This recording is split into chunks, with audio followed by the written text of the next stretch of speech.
Las diosas de la cólera transformadora son extremadamente distintas de las diosas de la sabiduría que hemos tratado en los capítulos anteriores. Pasan a un primer plano cuando nos llega el momento de ponernos manos a la obra y cambiar una situación que es inaceptable. Cuando decimos, ya está bien. Antiguamente se recurría a esta clase de diosas cuando los dioses masculinos o los hombres no eran capaces de derrotar al mal y solo una diosa poderosa tenía la talla suficiente para ensarzarse en la gesta. La representación de la imagen de las diosas más importantes de la ira transformadora no es antropomórfica. La diosa egipcia Sekhmet tiene la cabeza de un león y cuerpo de mujer. Kali Ma, la diosa hindú, posee un rostro inhumano terrorífico y un cuerpo de mujer con innumerables brazos. He incluido a ambas diosas en este estudio como arquetipos de la mujer madura porque aparecen en esta etapa de la vida de la mujer. Gloria Steinem ha puntualizado en numerosas ocasiones que las mujeres se vuelven más radicales a medida que envejecen. Los hombres, en cambio, son más propensos a mostrarse radicales en su juventud y a ser abanderados del conservadurismo en los años subsiguientes. En lo que respecta a su vida personal y su pensamiento político, las mujeres mayores se muestran radicales cuando actúan en función de lo que saben y sienten. Son capaces de terminar matrimonios que no funcionaban desde tiempos inmemoriales, o bien despedir a los expertos autoritarios y tomar las riendas médicas y financieras de su propia vida. En cuanto a la esfera política, cuando observan la manera que tienen los hombres de llevar las cosas, no pueden evitar sentirse furiosas por la tolerancia que muestran con el mal o la indiferencia que sienten hacia el sufrimiento. En ese momento, en su personalidad surgen Sekhmet y Kali, las cuales avivan su determinación para estimular el cambio. Estos arquetipos de la ira transformadora resultan más eficaces cuando los equilibra la sabiduría. Sin esa sabiduría, pueden ser destructivos para la mujer y para los demás. La rabia que no va acompañada de la sabiduría se nutre de sí misma y hace que una mujer tema volverse loca o perder el control, y a algunas les llega a suceder.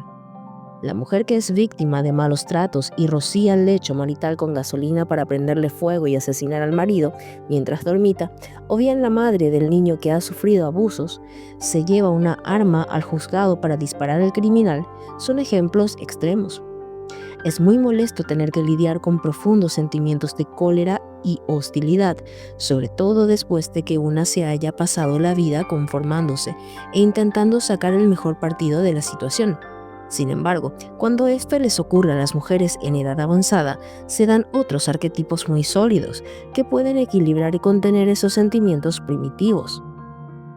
Gracias a la sabiduría, las diosas de la cólera transformadora no dan rienda suelta a sus estallidos de rabia, ni actúan guiándose por sus impulsos. La sabiduría permite canalizar la rabia hasta convertirla en el compromiso de provocar el cambio y la actitud resuelta que se precisa para hallar el camino más idóneo. Gracias a la sabiduría, por último, la culpa y la vergüenza no atenazan a la mujer, ni la instan a que eluda la verdad o los sentimientos de rabia. Por consiguiente, siempre que la rabia se alíe con una estrategia inteligente, las mujeres mayores se transformarán en ancianas formidables. Ninguna diosa griega poseía los atributos y el poder de Sekhmet, la antigua diosa egipcia de orden divino. Sekhmet era una protectora que se caracterizaba por la fuerza y la capacidad de cernerse sobre los malhechores y los transgresores. A los dioses y diosas egipcios a menudo se los representaba en forma de animal o con la cabeza de un animal, a diferencia de las divinidades de los griegos clásicos, cuya representación era la de unos seres humanos idealizados. Sekhmet tenía la cabeza de león y el cuerpo de una mujer. Era la diosa de la ira y la diosa de la paz.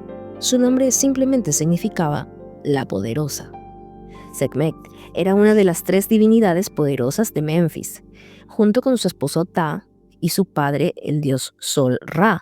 Menfis se había convertido en la capital administrativa de Egipto tras la unificación de los reinos del norte y del sur, aproximadamente hacia el año 3000 a.C. Los faraones adoptaron a Sekhmet como símbolo propio del heroísmo invencible en la batalla. Al detentar ese papel, se la representaba como la diosa que expulsaba fuego contra los enemigos del león. del faraón, expresando su cólera hacia todos aquellos que se le rebelaran en contra.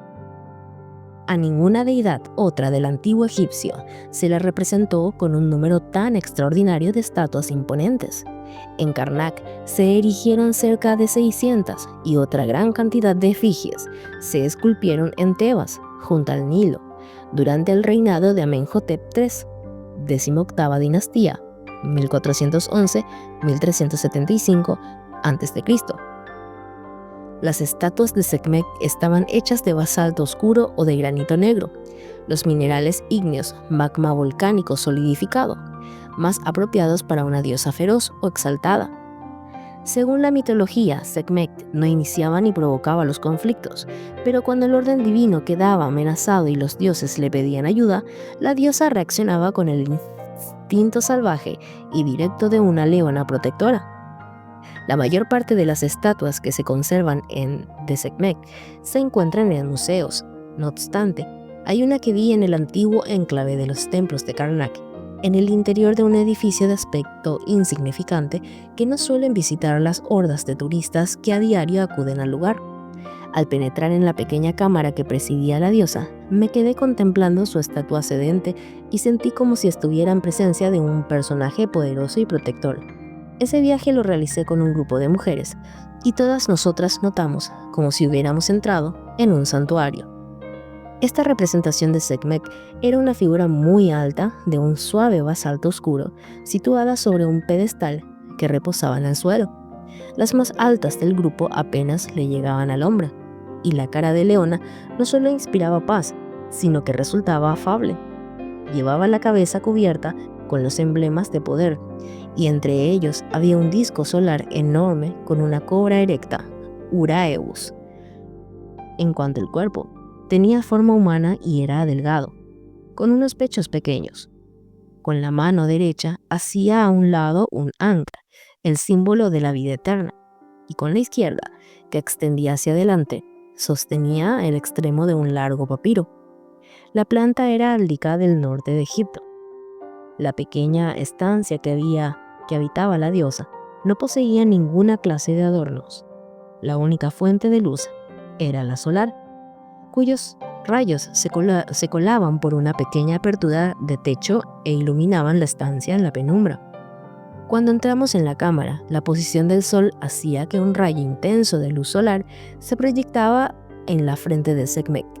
Primero le iluminó el rostro, pero a medida que el astro iba moviéndose, el rayo de luz empezó a recorrerle todo el cuerpo.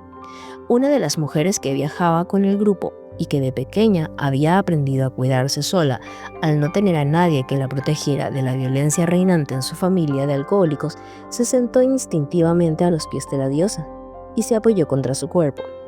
El rayo de luz le bailaba en los cabellos y parecía una niña, quieta, que formaba parte de la composición. Nuestra compañera permaneció junto a Sekhmet durante un rato y luego nos explicó que se había sentido joven y segura y que no deseaba marcharse. Esa fue la primera vez que vi a Sekhmet. Era una figura femenina fuerte y serena, una protectora maternal en cuya presencia los jóvenes se encontraban a salvo.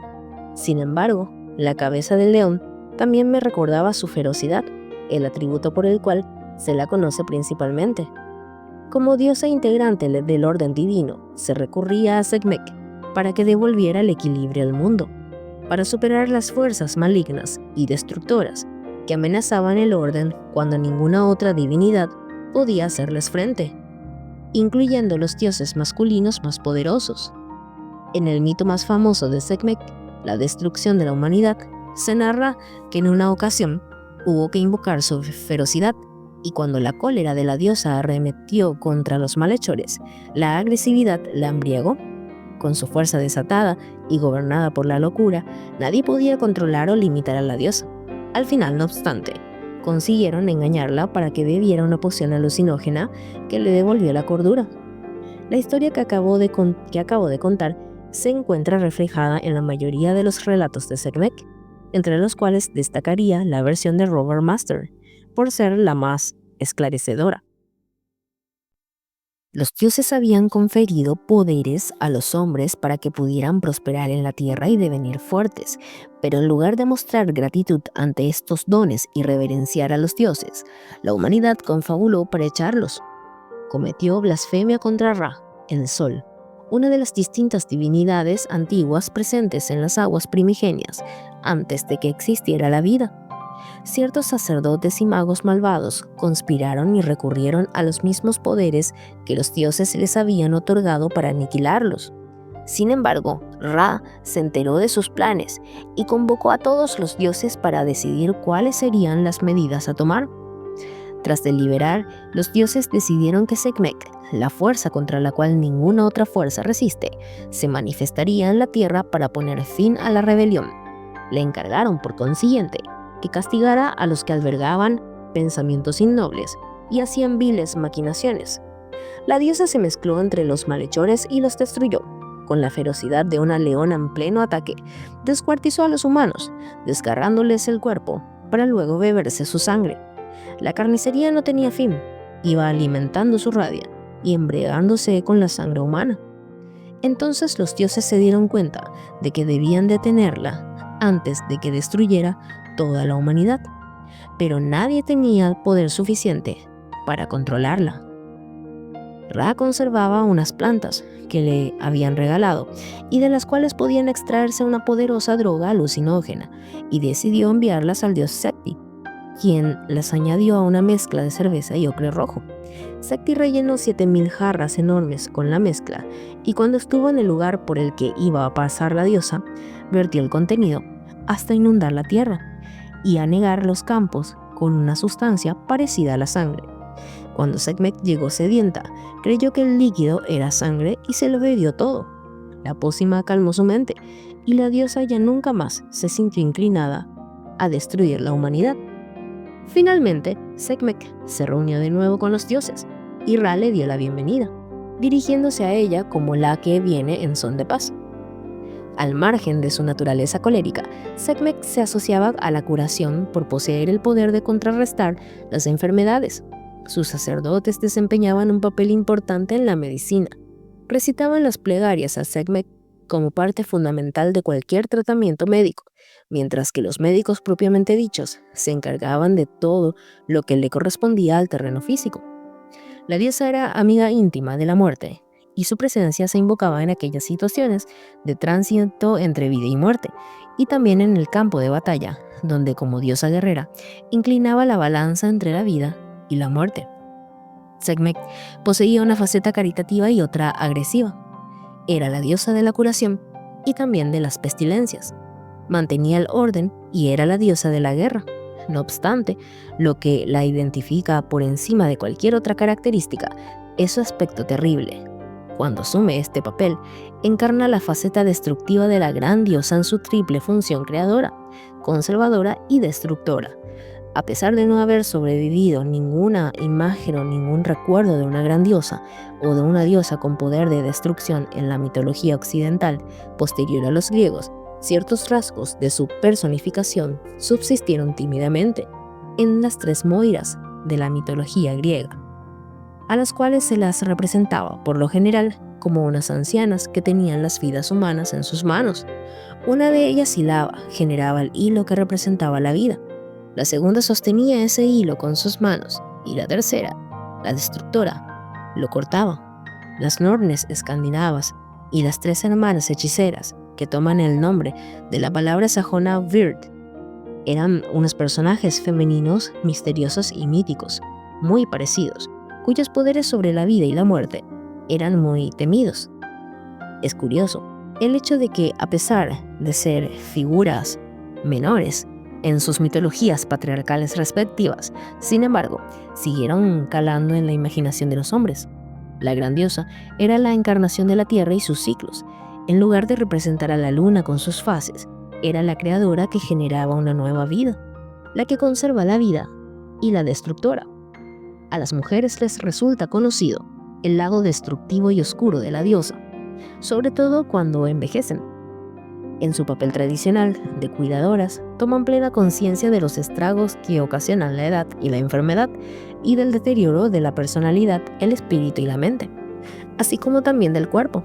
Con la edad es más probable que presenciemos estas cosas. La vida, por otro lado, también nos expone a los aspectos más sombríos de la naturaleza humana, a los elementos oscuros y destructivos que hay en los demás y en nosotras mismas.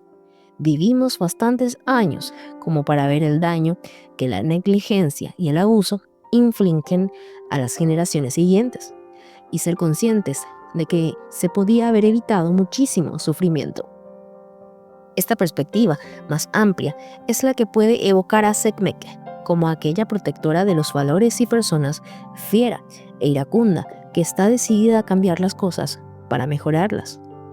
Ahora bien, si se da el caso de que una mujer la domina Sekhmet en su vertiente colérica y no logra encontrar un equilibrio por medio de la sabiduría o la compasión, esa persona se convierte en una mujer poseída, que quizá precise de una pócima para curarse. Muchos de los medicamentos que recetan los psiquiatras tienen el mismo efecto que el brebaje que Ra mandó elaborar para Sekhmet. Estos fármacos poderosos pueden utilizarse con una camisa de fuerza química que silencie este arquetipo y vuelva dócil a la mujer, pero también pueden ayudarla a mantener el control y a convertirla en una persona con capacidad para enfadarse y decidir lo que va a hacer. Hay mujeres que creen que se están volviendo locas, cuando al final, en lugar de deprimirse, terminan por enfadarse, lo cual es contrario al modelo que habían seguido en el pasado. Por lo general, no obstante, lo único que necesitan para darse cuenta de que están en su sano juicio son amigas que las escuchen y compartan en su grito. Ya está bien. Cuanto más patriarcal o fundamentalista en el ámbito de la religión se muestra una familia, más probable será que se humille a las mujeres y las niñas que expresan su rabia y determinación y se castigue su conducta. En esas circunstancias, adaptarse significa volverse ciega, sorda y muda, prescindir de lo que percibimos y sentimos y no decir nada que nos haga entrar en conflicto con la autoridad. No obstante, cada vez que hay más fisuras en todas las instituciones autoritarias y mantener a las mujeres con la boca cerrada ya no es tan fácil. Sekhmet puede aparecer en la psique de una mujer de edad madura como esa fuerza capaz de generar el cambio. Se dice que el mito de la diosa hindú Kali es parecido al de Sekhmet. Los fieles de Kali abarrotan los templos de India en la actualidad, reverenciando a su diosa por ser Kalima o Ma Kali, la madre divina, que también es una protectora feroz. Su aspecto es mucho más extraño que el de Sekhmet, y para la mentalidad occidental resulta extraordinaria y terrorífica. Kali tiene la piel negra y unos dientes o colmillos blancos, le cuelga la lengua y la sangre asoma por su boca. Tiene 3 ojos, uno de los cuales se halla situado en el entrecejo y 4 brazos. Por lo general, lleva un cuchillo en una de las 2 manos izquierdas y la cabeza cortada y sanguinolenta de un gigante en la otra. Las 2 manos derechas están abiertas. Con una de ellas aleja el miedo y con la otra bendice a sus fieles. Sus espantosos adornos son una única vestimenta y baila sobre el blanco cuerpo del dios Shiva. No obstante, mientras a Sekhmet se le representa en su aspecto pacífico, las estatuas de Kali ponen de relieve su naturaleza iracunda y recuerdan a los fieles que la diosa que fue creada para vencer a los demonios se embriagó luego con su sangre. El panteón hindú de las divinidades y sus mitologías es complejo, y al igual que sucede en la mayoría de las mitologías más prolíficas y dotadas de tradición oral, en la historia de Kali y los demonios se advierten múltiples variaciones y un gran interés por el detalle. A continuación relataré sucintamente la historia, aportando algunos datos que he extraído de Kali, de Elizabeth Harding. Los dioses estaban agotados y casi vencidos a causa de las luchas que mantenían con el demonio búfalo de Mahishasura, el pérfido rey de los demonios, y sus legiones. Si Mahishasura ganaba, destruiría a los dioses y reinaría el caos. Los demonios iban ganando porque Mahishasura tenía ventaja. Era invencible, salvo frente a una mujer.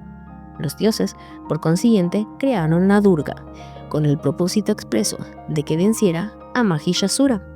La diosa era una preciosa mujer dorada que llevaba unos adornos en forma de luna en cuarto creciente.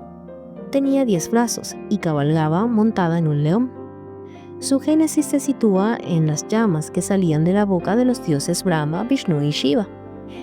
En cada una de sus 10 manos llevaba armas y emblemas que representaban los símbolos de poder que le habían otorgado los diversos dioses. Durga venció a Mahishasura, pero ni siquiera la diosa fue lo bastante poderosa para derrotar a los 3 demonios restantes, Sumba, Nisumba y Raktavira. Con la ayuda del león y gracias a un sonido imperceptible, un murmullo que salía de sus labios, la diosa destruyó los ejércitos de los demonios, pero cuando vio que eso no era suficiente, montó en cólera, y de su ceño fruncido surgió la terrible diosa Kali. Kali cabalgó sobre su magnífico león y, armada con la espada y el sonido del murmullo, venció a Sumba, a Nisumba y a sus ejércitos respectivos. El tercer demonio, sin embargo, Raktavira, parecía invencible. Con cada gota de sangre que escapaba de su cuerpo y se vertía sobre la tierra, aparecían innumerables demonios como él. Kali decidió derrotar a ese demonio de la única manera posible. Lo sostuvo en el aire, herido de muerte con su espada, y bebió toda la sangre que se derramaba, para que ni una sola gota llegara al suelo. Al terminar, Kali recorrió el campo de batalla con la espada en alto, decapitando y fustigando a los demonios, matando elefantes y caballos. Ebria de la sangre de sus enemigos, solo podía detenerla al dios Shiva, el cual recurrió a un procedimiento poco habitual. Shiva se tiznó el hermoso cuerpo desnudo de cenizas y se echó al suelo junto a los cadáveres, donde permaneció inmóvil.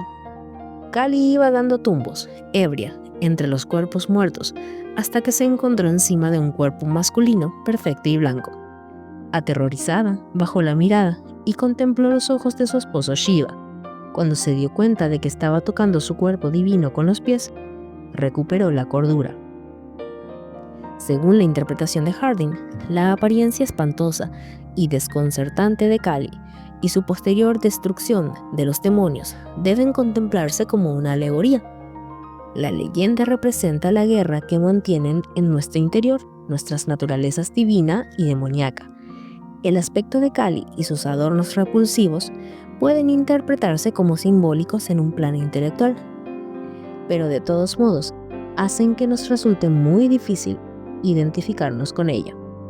Sin embargo, las mujeres que hayan sentido la ferocidad primitiva de este arquetipo encontrarán que el aspecto inhumano y terrible de Kali es muy adecuado. El hecho de que Kali recuperara el sentido cuando reconoció a su esposo Shiva también suena verídico. Cuando una mujer la posee o la domina Kali, cae, en términos jungianos, en el complejo de Kali y va a necesitar entonces a alguien que le importe profundamente para volver en sí, para ayudarla a que recuerde que ella es algo más que una rabia colérica y que hay otras vías al margen de la ira furibunda, por muy justificada que esté. Según otra versión que nos cuenta Gina Galland en The Bond Between Women, Kali, como emanación de la gran diosa Durga en sus batallas contra los demonios, salva al mundo de la destrucción. Al no necesitar luego su presencia, Durga vuelve a absorberla dentro de sí y se marcha del mundo haciendo una promesa: no os preocupéis, si el mundo vuelve a correr peligro, regresaré. Cuando una mujer posee una guerrera feroz en su interior, con la que puede contar para ir al campo de batalla, y sobre todo, cuando siente que ha llegado el momento de gritar, ya está bien, y a la que puede licenciar más tarde, se comporta como Durga en este sentido. A pesar de que somos proclives a considerar espantosa a Kali, los fieles que apelan a su bondad y benevolencia no la temen.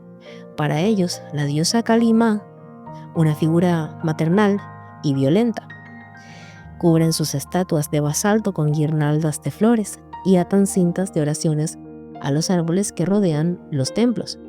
Interpretan que es una poderosa Devi femenina o diosa que conoce los horrores del mundo y es capaz de mostrarse feroz en su nombre y atender sus oraciones. Si la diosa Kali fuera una persona, hablaríamos de ella como alguien que ya ha pasado por todo eso. Lo que queremos decir es que a raíz de todo lo que ha vivido, no hay nada tan terrible o espantoso que podamos contarle y que ella no sea capaz de comprender.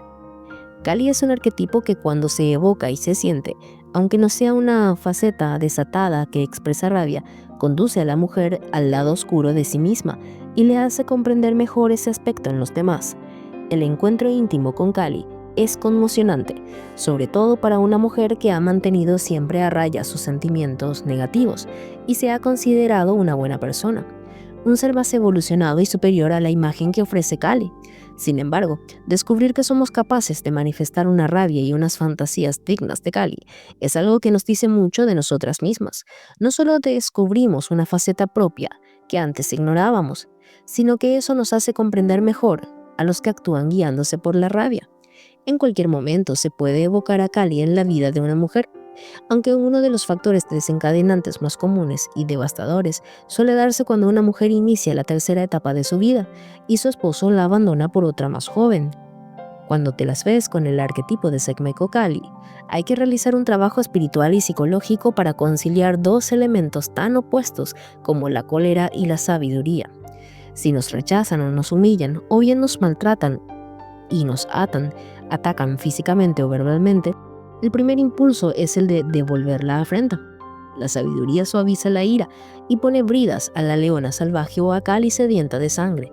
La sabiduría se percata de que el ojo por ojo y el diente por diente es una invitación a la escalada de violencia. Pero es que en el terreno anímico todavía es peor, sobre todo cuando pagas con la misma moneda a los que te han infligido algún mal y corres el riesgo de volverte como ellos. Entonces puedes convertirte en una persona gruñona y hostil, obsesiva que sucumbe a la rabia hasta devenir en una poesía posesa, como Sekhmet y Kali. El reto más inmediato, por consiguiente, es controlar la ira y destilarla en actos premeditados. El resultado es muy diferente al que se crea cuando reprimimos la rabia o la dirigimos contra nosotras mismas, porque eso genera depresión. Ahora bien, no estoy diciendo tampoco que debamos tragarnos la rabia e incluso olvidar los motivos que la provocaron, porque eso sería una negación que nos conduciría a la codependencia. Es obvio, por lo tanto, que la depresión, la codependencia y la victimización no son atributos de Sekhmet o Kali, sino la otra cara de la moneda del arquetipo. La ferocidad de Sekhmet o Kali precisa ser gobernada, pero no debe suprimirse ni desatarse en una cólera ciega. En ese momento es cuando Kali insiste en resolver un problema determinado, o bien enfrentarse a él. Sekhmet sigue presente sin que podamos eludirlo, y nosotras adquirimos una fuerza que inspira respeto. Un ejemplo de ello sería una madre que no acepta un no por respuesta cuando el sistema escolar ignora las necesidades de su hijo o hija y persevera hasta cambiar la situación. A medida que envejecemos durante la tercera etapa de la vida, las preocupaciones de las mujeres a menudo trascienden el círculo de su familia inmediata y se trasladan en una comunidad mayor, donde hay muchos más motivos por los cuales enfurecerse. Si se tropiezan con los males de la incompetencia, la negligencia o el abuso de autoridad, pueden convertirse en la diosa Kali, blandir un cuchillo en la mano y, si hay suerte, la cabeza del malhechor o criminal en la otra. La leona podría ser el animal totémico para la paciente excepcional que describe el Dr. Bernie Siegel. Es la paciente a quien se le detecta un cáncer y se convierte en abogada defensora de su propio caso. Su médico suele describirla como una paciente difícil, porque no se limita a hacer lo que le dicen. Es una mujer informada, plantea preguntas peliagudas y desea saber por qué se le indican cierta clase de pruebas en lugar de otras. Busca siempre segundas opiniones y cambia de médico cuando siente que eso puede redundar en su beneficio.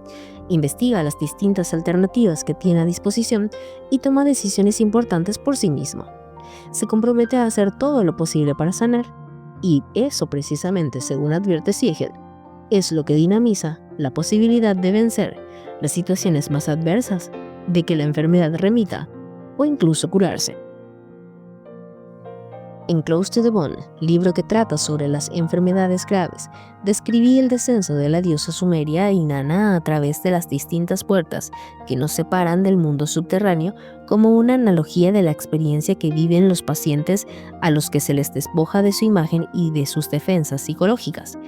Creo que una enfermedad que ponga en peligro la vida es un descenso del alma al mundo de las sombras, un viaje al reino del Hades y de Plutón, el dios romano del mundo subterráneo cuyo nombre significa las riquezas del mundo de las sombras, que es el inconsciente personal y colectivo. A medida que vamos descendiendo, nos salen al paso nuestros miedos más terribles y puede que también descubramos facetas de nosotras mismas que abandonamos y arquetipos poderosos de los que nos separamos en el pasado. Según el mito, la humilde Inanna, reina del cielo y de la tierra, se encontró cara a cara con la colérica Ereshkigal, cuyo arquetipo es parecido al de Sekhmet y Kali. Desnuda y sin dejar de hacer reverencias, Inanna traspasó la séptima y última de las puertas y se encontró con Ereshkigal, diosa del gran reino inferior, la diosa oscura de la muerte. Ereshkigal mató a Inanna con su mirada funesta y la colgó de un gancho para que se pudriera.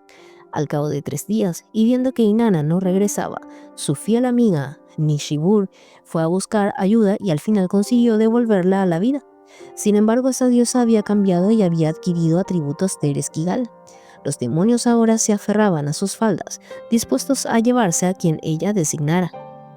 Al regresar al mundo superior, Inanna supo distinguir entre los que la habían llorado y los que no, y decidió que se quedaría con ella en ese mundo superior, y a quien se lo llevarían los demonios, condenando a vivir en el mundo inferior.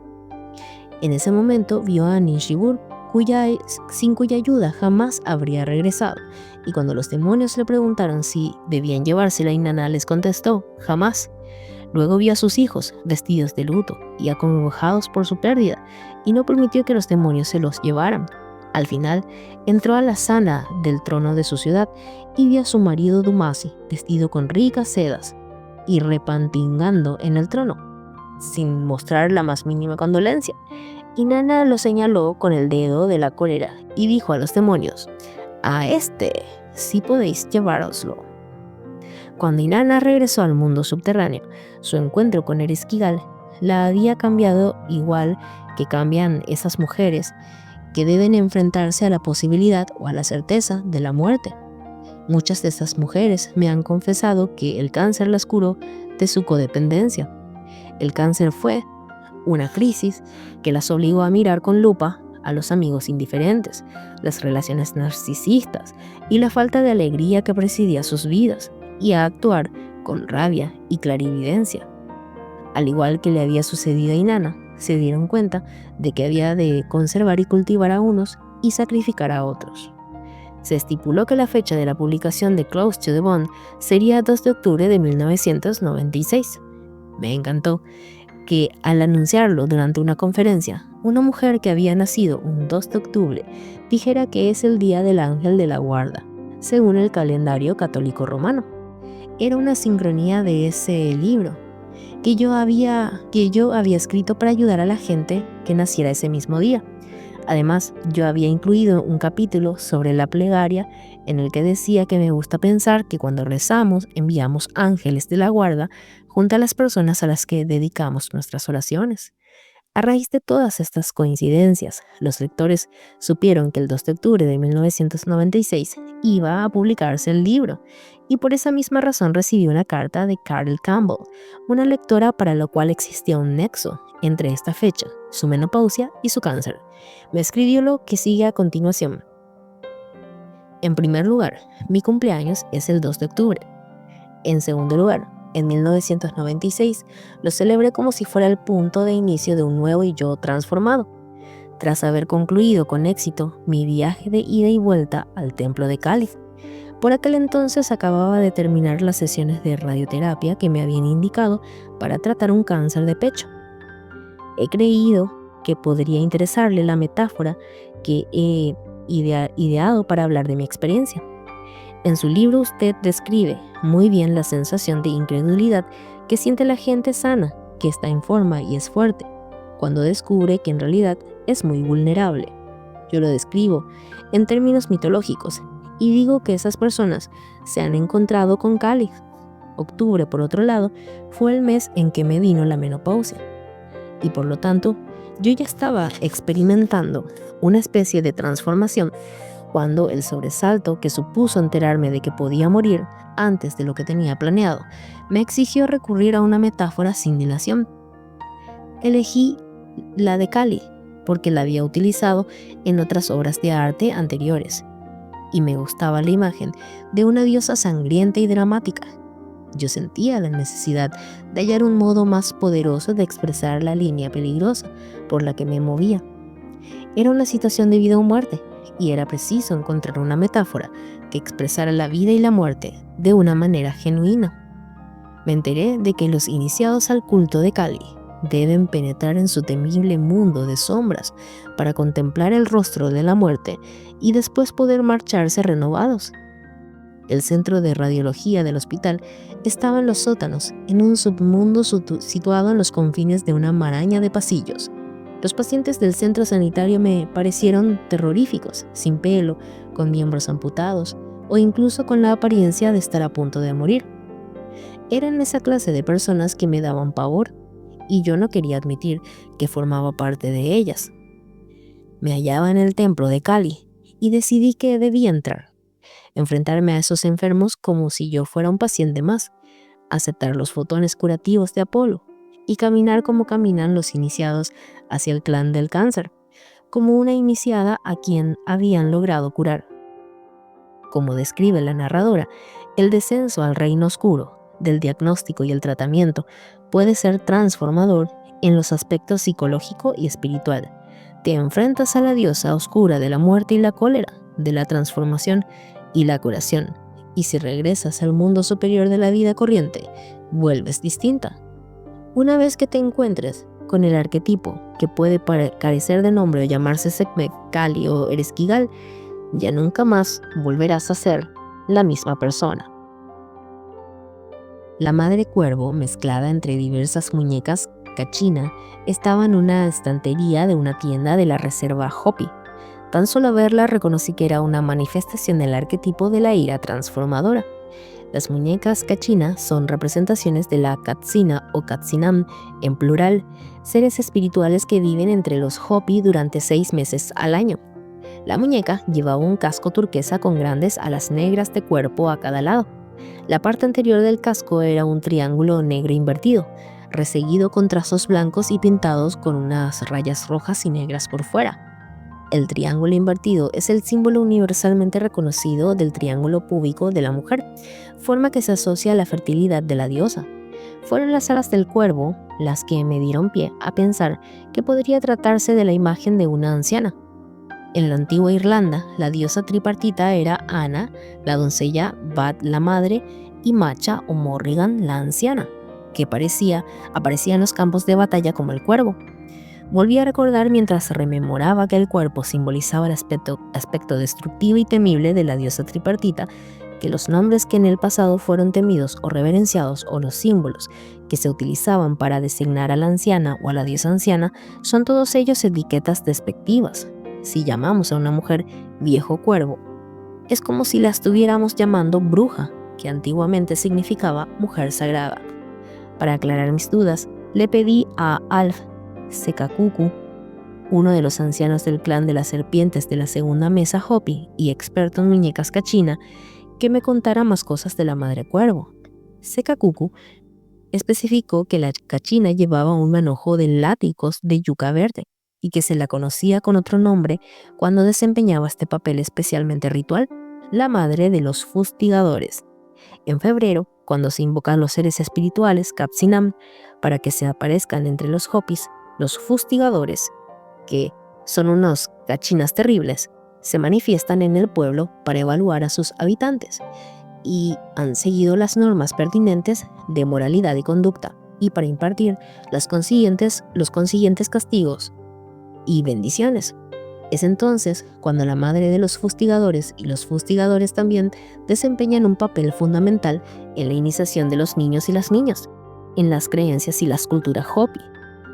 La ceremonia de iniciación se celebra en la kiva, una cámara redonda situada bajo la tierra que es el centro de la vida religiosa de los pueblos Hopis.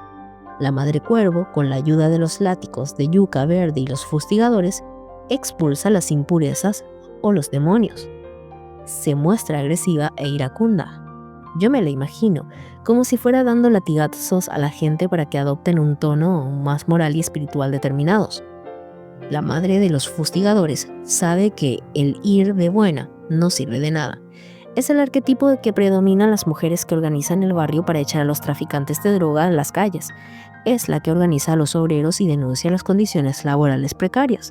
Esa mujer, inspirada por el arquetipo, trabaja para acabar con la mutilación genital y la prostitución infantil y los ataques incendiarios a las novias que poseen dotes miserables. La Madre Cuervo es una anciana formidable que en todos los senderos de la vida dice, ya está bien, y capitanea una tropa de fustigadores por las calles, o en las cabinas de votación, o en los juzgados, o en las salas de juntas, tanto en el papel de madre de los fustigadores, en el de Sekhmet o Kali. Y tras haber aprendido la lección de ya está bien, descubre la fuerza interior y la responsabilidad que conlleva esa decisión. De jóvenes, esas mismas mujeres, por lo general, aceptaban que los hombres se encargasen de resolver sus problemas. A partir de los 50, las mujeres individual y colectivamente empiezan a darse cuenta de que los cambios hay que provocarlos y que son ellas las que deben encargarse de hacerlo. Las energías arquetípicas de Kali y Sekhmet pueden expresarse como la fiera compasión de lo femenino que Gina Galland descubrió en las mujeres víctimas de los peores males de la actualidad, y su característica más relevante, a mi entender, es la de tener el corazón de león. La furia de una leona es la reacción de una madre protectora o desconsolada ante la pérdida de un ser querido. Kali cabalga en un león para vencer a los demonios, mientras que Sekhmet es mitad leona, mitad mujer. Su furia contra la maldad que amenaza con dominar y destruir todo aquello que consideran sagrado le sale del corazón. Actuar como una mujer enfurecida en protesta contra una autoridad incontestable requiere coraje, palabra que deriva de que, corazón. En Argentina, por ejemplo, las madres de la Plaza de Mayo, que se manifiestan cada semana desde 1977, a pesar del acoso al que se han visto sometidas y del peligro real que corren, son mujeres con un corazón de león. Tomadas individualmente y colectivamente, demuestran una determinación feroz por conocer el destino de esos seres queridos que han desaparecido cuando la dictadura militar imperaba en Argentina. Todas ellas perdieron al menos un hijo o un miembro de su familia directa. Esas madres se reúnen una vez al año bajo el amparo de las abuelas de los desaparecidos y de los miembros de otras organizaciones de derechos humanos y se han convertido en la conciencia de Argentina. Las reacciones emocionales que nacen del mismo seno del alma y la capacidad de ser empáticas son cualidades que poseen las mujeres que sostienen y cuidan de su familia y sus amistades, y esas mismas cualidades también las impulsan a tomar medida en nombre de las niñas vulneradas. A pesar de que las niñas no son exclusivamente vulnerables a estos males, son sus víctimas más directas. Salvo en aquellos casos en que las mujeres se vuelven insensibles o se refugian en su mente para negar esta clase de sentimientos, es por desgracia muy fácil imaginar mental y visceralmente el maltrato que pueden infligirse a una persona en el aspecto físico y anímico. Las malas experiencias o las experiencias traumáticas pueden servirnos a tal efecto. Si desde pequeñas nos perdimos o nos sentimos atemorizadas, no va a resultar muy fácil imaginarlo. Sin embargo, sin el arquetipo de Sekhmet y Kali, la brutalidad y la vulnerabilidad nos sumen en un estado de idiosía que nos impele a mostrarnos pasivas y dóciles. Para poder actuar y superar estos males, las mujeres necesitan tener un corazón de león y ser empáticas y valerosas, fieras y circunspectas. Una diosa de la oscuridad es capaz de hacerlo sola, pero el resto de las mujeres necesitamos el apoyo de las demás, como en el caso de las madres de Mayo y las abuelas de los desaparecidos. La multitud podrá ofrecernos su protección. Sin embargo, siempre que las mujeres protesten o emprendan acciones y se vean enfrentadas a la oposición y la resistencia, al actuar juntas, es lo que les posibilitará no desanimarse y perseguir su empeño. En la historia de la civilización occidental, y a partir de los griegos, las leyes y las instituciones patriarcales han potenciado sistemáticamente la vulnerabilidad de las mujeres para convertirlas en propiedad de los hombres. Es la situación que se vivía en Estados Unidos a finales del siglo XIX. Se comprenderá entonces que, dado en el ámbito de la psique, lo que eliminamos no aflora en el consciente y se convierte en objeto de nuestros miedos. La conquista de la igualdad para las mujeres solo haya triunfado después de vencer fuertes impedimentos emocionales y una gran reticencia basada en el miedo. La presencia de Sekhmet y Kali en los estratos arquetípicos del inconsciente colectivo nos proporciona la clave para entender por qué los hombres temen la furia de una mujer que ha decidido tomar represalias. Las mujeres, por su parte, también temen enfadarse, sienten como un miedo impuesto culturalmente, porque si una mujer se enfada, se castiga y todos rehuyen de ella, y un vago temor más intenso, el arquetipo. En la actualidad, de todos modos, este miedo ya no es tan acuciante. Las diosas que entonan el grito de «ya está bien» tienen nombres extraños y rostros inhumanos, pero su energía y su rabia ya no nos resultan ajenas. Gracias a la sabiduría y a la madurez, cualidades que se afianzan en la compañía de otras personas que posean estas virtudes, la cólera de Sekhmet y Kali se canaliza en acciones eficaces. Cuando una mujer es capaz de hacer eso, se convierte en una mujer sabia con un corazón de león, cuya rabia es la antesala de la transformación de las instituciones y la cultura.